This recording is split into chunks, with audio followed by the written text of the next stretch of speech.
Tuan Guru Bajang atau populer dengan akronim TGB, nama sapaan yang melekat pada Muhammad Zainul Majdi.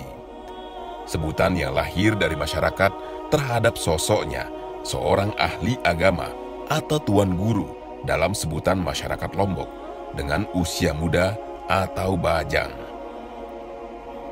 Sebutan ini disematkan saat TGB mulai melakukan aktivitas dakwah berkeliling dari kampung ke kampung, dari masjid ke masjid, menggelar pengajian usai menyelesaikan studi magister di Universitas Al-Azhar Mesir. Kedalaman ilmu dan gaya dakwahnya menjadikan TGB cepat populer. Kehadirannya mengingatkan publik pada kakeknya, Al-Maghfurullah Maulana Syekh Tuan Guru Kiai Haji Muhammad Zainuddin Abdul Majid, pahlawan nasional, pendiri Nahdlatul Wathon, organisasi yang juga kini dipimpin TGB. TGB menapaki jalan dakwah di medan politik. Pada pemilu 2004, TGB terpilih menjadi anggota DPR RI. 2008, TGB mengikuti kontestasi Pilkada Gubernur, pemilihan kepala daerah pertama yang dipilih secara langsung, mengalahkan gubernur incumbent dan dua pasangan lainnya yang merupakan para politisi senior. Saat dilantik September 2008, TGB tercatat sebagai gubernur termuda se-Indonesia oleh Museum Rekor Indonesia atau MURI, yakni dalam usia 35 tahun. Usia muda justru TGB menunjukkan kinerja cemerlang, bahkan 2 periode gubernur. TGB juga menghadirkan sederet sejarah. NTB yang semula dikenal sebagai kantong kemiskinan, kini berubah wajah.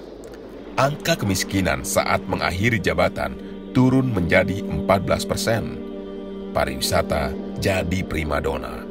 Kunjungan pariwisata tembus 2 juta pengunjung per tahun atau meningkat 4 kali lipat. Pariwisata NTB yang tengah tidur pulas bangkit menjadi poros perekonomian. Konektivitas kian meningkat dengan infrastruktur jalan mulus dari ujung barat hingga timur. Bandara baru juga hadir sebagai wajah baru di NTB. Capaian di bidang pendidikan dan kesehatan juga kian menggembirakan. Angka kematian ibu dan bayi ditekan. Angka putus sekolah bisa ditekan melalui program beasiswa bagi siswa miskin. Atas berbagai capaian ini, secara agregat, NTB selama TGB menjadi gubernur tercatat sebagai pelaksana terbaik Millennium Development Goals atau MDGs di seluruh Indonesia.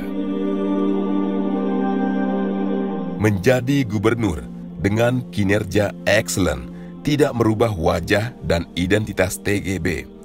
Keilmuannya justru memberikan warna dan pondasi yang kokoh. Sisi kepemimpinan dan kebijakan TGB, ulama dan ahli tafsir Al-Quran tetap menonjol. Salah satu inovasi yang paling moncer menjadi percontohan nasional adalah hadirnya pariwisata halal atau pariwisata ramah keluarga. 2015, Pulau Lombok membukukan diri sebagai World Best Halal Tourism dan World Best Honeymoon Destination. Program ini merupakan buah dari implementasi nilai-nilai Islam rahmatan lil alamin. Aktivitas ekonomi masyarakat berkembang. Di satu sisi bisa meminimalkan dampak negatif. Kebijakan ini tidak hanya bagi umat Islam, tetapi juga implementatif bagi seluruh pelaku wisata.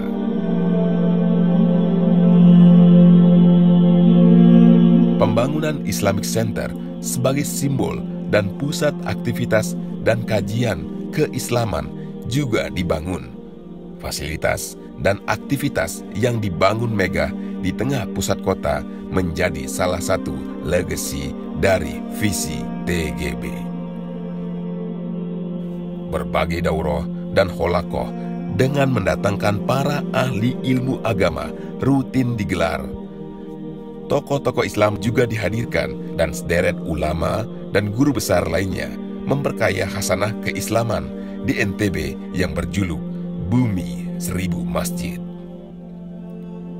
Selaku alumni Al-Azhar, TGB juga kerap menghadirkan para guru besar dari alma maternya.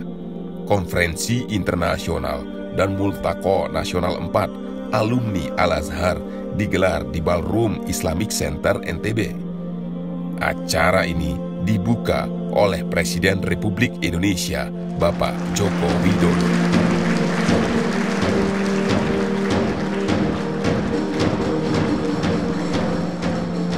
TGB tidak hanya ulama dan pemimpin di NTB, tetapi menjadi ulama idola di penjuru Indonesia. Di sela-sela kesibukannya sebagai gubernur, TGB memenuhi undangan pengajian dan silaturahmi dari Provinsi Aceh yang berada di ujung barat Indonesia hingga Papua di ujung timur Indonesia. Usai menjalani 2 periode sebagai gubernur, TGB tidak kehilangan ketokohannya, justru kian meluas di seluruh wilayah Indonesia. Penyampaiannya yang runtun, teduh, dan mendalam menghadirkan Islam wasyatiyah, menjadikan TGB sebagai oase di tengah padang tandus. Tuan Guru Bajang Muhammad Zainul Majdi, Doktor Tafsir Al-Quran, Ketua Organisasi Internasional Alumni Al-Azhar Cabang Indonesia, tokoh muda, ulama, sekaligus figur umaro, menghadirkan wajah Islam wasatiyah, Islam rahmatan lil alamin di bumi Nusantara Indonesia.